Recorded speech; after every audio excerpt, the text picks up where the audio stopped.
Hey guys, welcome to the Crypto Infinity live stream. Make sure you hit that like and subscribe button. How are y'all doing?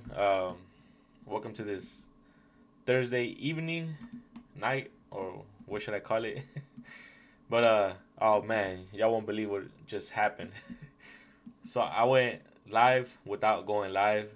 So the original live stream was for 9:25, and yeah, I just figured out that it wasn't actually live.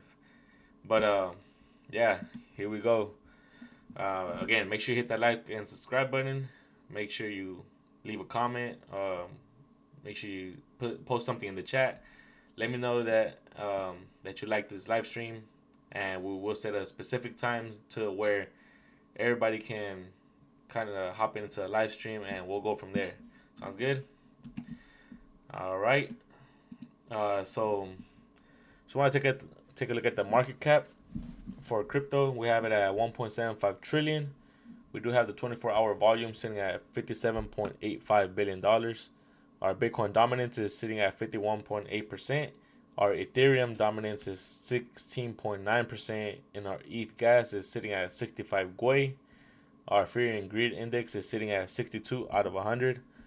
Um, yeah, so, yeah, we've just been taking a look at Bitcoin. Bitcoin is sitting at $46,031. It is up 3.38% over the last 24 hours and almost 7% over the last 7 days. Ethereum is sitting at 2,447. It is up 6.34% over the last 7 days as well. I do see Bitcoin. I do see Ethereum kind of topping out at around 2,500, and if it came past 2,500, that is a serious resistance, and we could see our ways down. And once we see Ethereum go down, we could possibly see Bitcoin coming down with it. So just kind of cautionary tale right there. Solana, we have it sitting at 104.31, up also 5.18% over the last 7 days. XRP sitting at 51 cents, like usual. I mean, it's been like that for the last couple years, but it is up 2.46% over the last 7 days. Cardano, we have it at 53 cents, which is higher than XRP, but has a lower market cap at the moment. We do have it sitting at around 5 point. It is up 5.10% over the last 7 days as well. So if you take a look right here, the market cap for Cardano is sitting at 18.9 billion, and we have XRP sitting at 28 billion. So again, that's just something to take a look at. We have Avalanche sitting at $35.92, up 4.4% over the last 7 days. Chainlink sitting at 18.26%. It is down for the last 24 hours, but is still up for the week with 2.24%. We take a look at Polygon Matic. That's a good coin. I suggest you take a look at it. Again, not financial advice, but I do think that this is one of the coins that's gonna do well, especially Cardano. I do think XRP is gonna come back up, especially to its all-time high and possibly surpass it. I do see XRP at the top of the bull run around about $4 or $5. But again, that's just me. That's my opinion. Cardano, I wouldn't be surprised to see Cardano sitting at around $4 or $5 as well.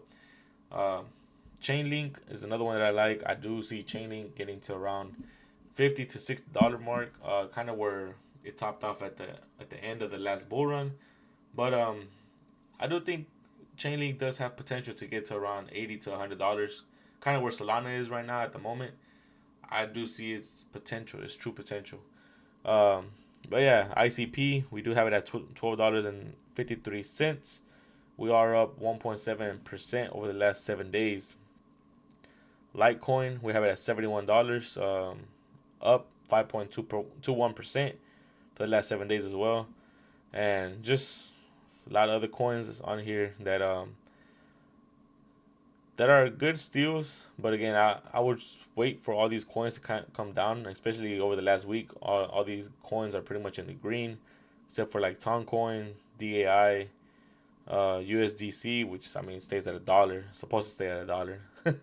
um, but yeah, all these other coins are up in the green for the last week. So I would suggest waiting for them to come down into the red before you buy some more or get your initial entry point.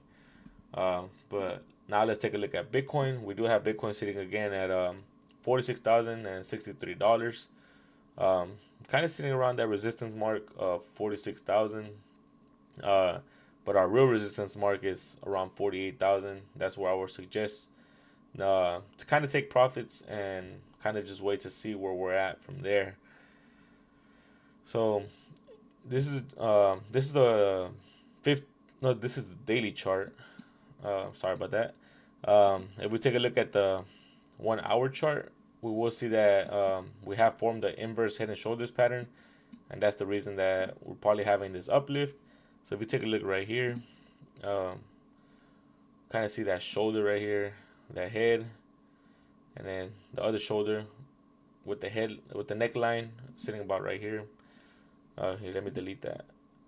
Neckline really sitting like that. So we finally broke that resistance right here, and boom, off to the races. So for those that don't know what a inverse head and shoulders pattern is, I would like to kind of go over what it is. So our inverse head and shoulders pattern, again, you see the left shoulder, you see the neckline, the head, and the right shoulder. Same thing that you see here. The left shoulder, the head, the right shoulder, and then boom, kind of just heading up. But yeah, so that's pretty much what an inverse head and shoulders pattern is. After the creation of the first peak, which is the left shoulder, the price action rebounds modestly before continuing lower to create a lower low, which is known as the head. The price then again rebounds to a level similar to the where the first rebound was finished, creating a base for the neckline to be drawn. What follows is another pullback to create a third low, which is the right shoulder, before the price action finally bursts higher, breaking the neckline resistance and activating the inverse head and shoulders. So again, for those that don't know, kind of absorb that and kind of just remember what an inverse head and shoulders, because we also have a head and shoulders pattern, but that gives us the opposite direction of a move.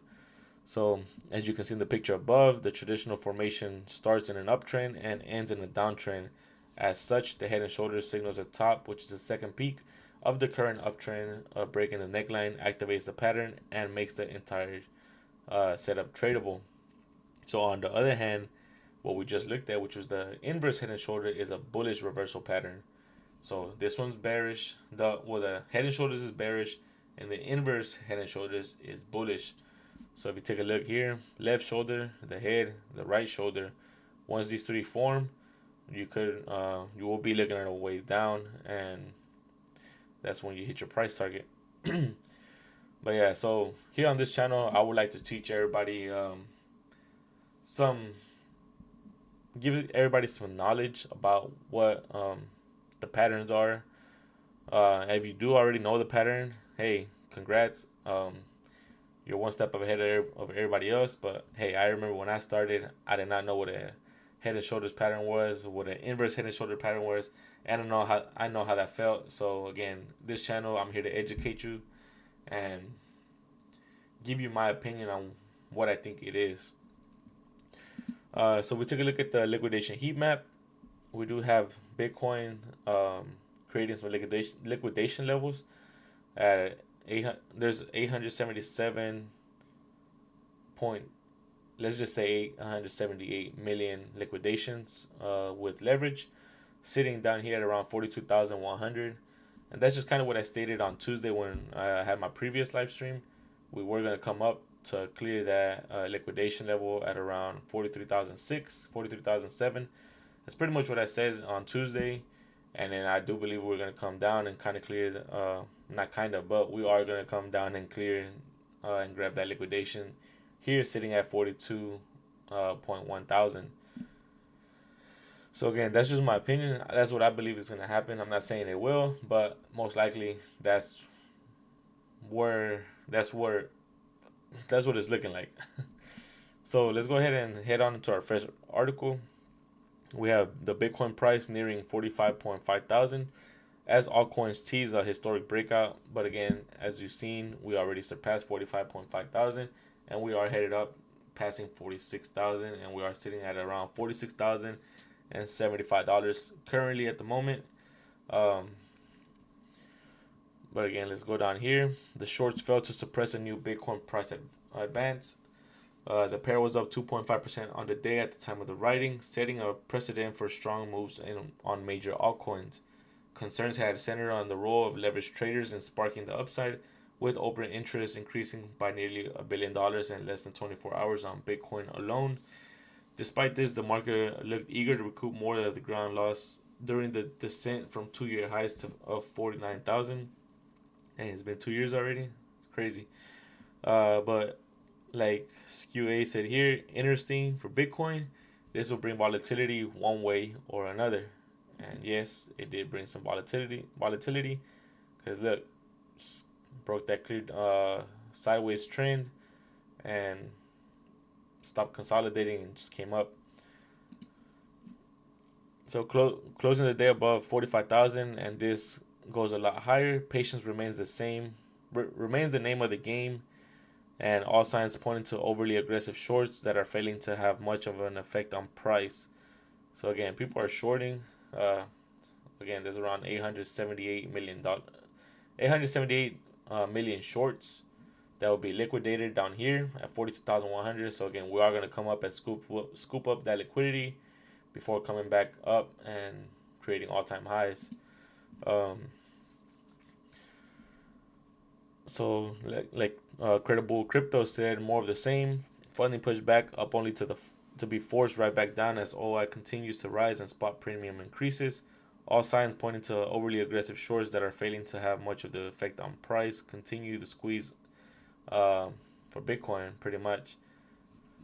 So yeah, going on to our next article, like you see here, MicroStrategy buys $37 million in Bitcoin, bringing their holdings to around 190,000 in Bitcoin. So MicroStrategy snapped up another 850 Bitcoin in January, increasing its total Bitcoin holdings by a value of 8.1 billion. So the largest publicly traded holder of Bitcoin says it acquired an additional 850 Bitcoin in January. In its fourth quarter of 2023 earnings call on February 6th, the business software firm's CFO, Andrew King, said it acquired 56.65 thousand Bitcoin throughout 2023 at the average price of $33,580. So again, imagine having an average price of 33,000 and we're sitting at 46,000. You're up, they're up roughly 13,000 on each Bitcoin. So I mean, crazy. But yeah, so overall, MicroStrategy posted a net income of 89.1 million compared with the loss of 249 million in 2022. The company's revenue decreased 6.1 to 124.5 million within the same time frame. So MicroStrategy executive chairman Michael Saylor said its 2023 performance could be attributed to investors recognizing the broader theme of digital transformation of assets. So again, 2024 we saw the ETFs. And like it states here, 2024 is the year of the birth of Bitcoin as an institutional grade asset class. It's the first new asset class of the modern era. So again, they're just going to keep on dumping money in here. Hey, come on, bring it on and pump my bags.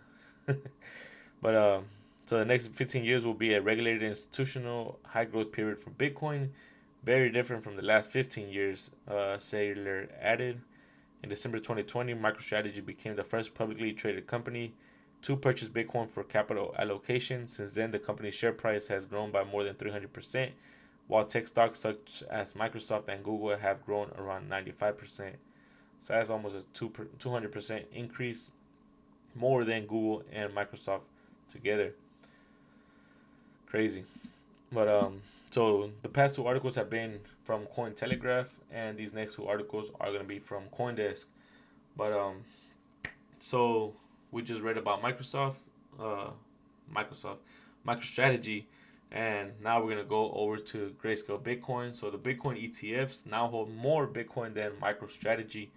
The Bitcoin exchange traded funds through Wednesday held a combined 192,255 Bitcoin, more than more than 2,000 above that of MicroStrategy and Michael Saylor. So, like it states here, the new spot Bitcoin ETFs now hold more Bitcoin than MicroStrategy. They recently launched the recently launched spot Bitcoin, excuse me, ETFs excluding Grayscale's GBTC added nearly another 5,000 tokens to their holdings on Wednesday, and now at more than 192,000 Bitcoin, own more of the crypto than MicroStrategy, which their total stood at around 190,000, like it stated in the other article, but it also states it down here, 190,000 as of the end of January. So who knows? They might have bought some more Bitcoin on the last dip, which was, you saw Bitcoin was at 42,000 a couple days ago, really yesterday, but I mean Tuesday. But hey, I mean, if you have the money, you have the money. Go ahead and buy it. But these numbers exclude one of the spot ETFs, which is Grayscale GBTC, which also began trading as a spot product at the same time as the other funds. So again, they just keep on pouring money. MicroStrategy, the Grayscale Bitcoin ETFs, and all the other ETFs as well. Just keep on pouring money. But we're gonna go ahead and go on to our last article. Bitcoin could hit 48,000 in a couple days, propelled by historic Chinese New Year gains. So the largest crypto rallied every time in the last 9 years by 11% on average around the Chinese New Year festivity. So that's just data that has been kind of collected from the last couple years, and I mean, it proves pretty true. But Bitcoin targets 48,000 in the short term, fueled by a strong historic track record around the Chinese New Year. So, for those that don't know, Chinese New Year is in a couple days. I do want to say it is February 10th, and it is the year of the dragon. So, that dragon wants to take us, if the dragon wants to take us to 60,000, hey, come on, let's do it. But but a more realistic price will be around 48 to 50,000, where I believe that we're gonna hit. But again, that's just my opinion. We'll see where we go from there. And the reason I say 52, between 48 and 50, if we hold 50, we are gonna be heading to 52. So if we take a look at this chart right here, let me get down to it. So this is a more broader chart, because the other chart I was looking at was for FEMEX, which is where the trading goes on. This is for Bitcoin US dollar, and we do see Bitcoin, it hit 49,000 up here. But if we go to the daily chart, the last time we had that resistance was,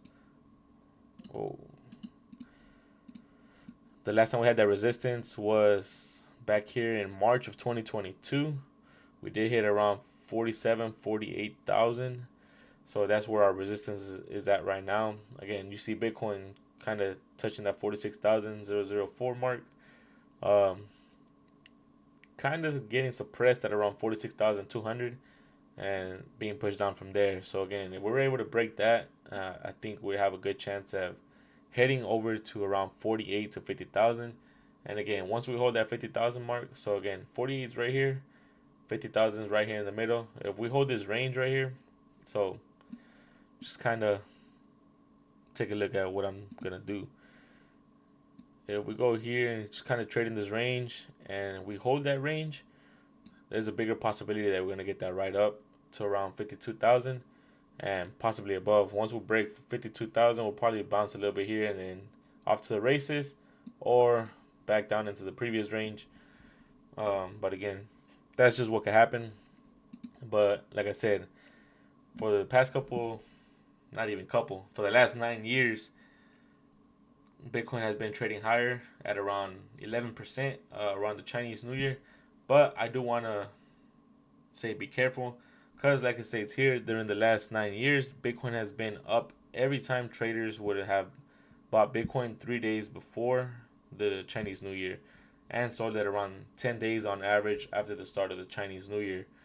So again, 10 days from now, you are going to see it at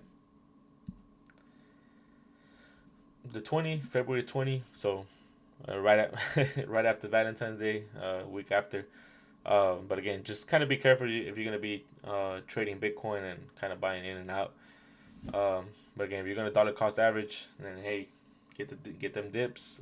Make sure that you're buying when it's in the red and selling in the green. uh, but yeah, I mean for now, that's pretty much all I got for today. Um, if you like the content, make sure you hit that like and subscribe button. Let me know down in the comments. Let me know what you want me to check out. If you want me to check any coins out, I will go on from there. And then I do want to set a specific time to where we're gonna be holding the live streams. Again, right now I started this live stream at 9:25, but I didn't realize I was not live until about 25 minutes later. So again, I I know the time on the live stream said going live at 9:25, but here we are. The live stream started around 9:50, and I do apologize for that. But again, I appreciate you for watching, and make sure you have a good weekend. Enjoy your weekend. Take some time off the charts. Enjoy time with the family, or just enjoy time for yourself. Do what you got to do. Take care of yourself. Health is wealth, and just again, have a good weekend. I will see you on Tuesday, and we'll keep it updated. If anything changes, I'll probably do an emergency live stream over the weekend or create some shorts. But again, other than that, I will see you on Tuesday, and yeah, have a good night.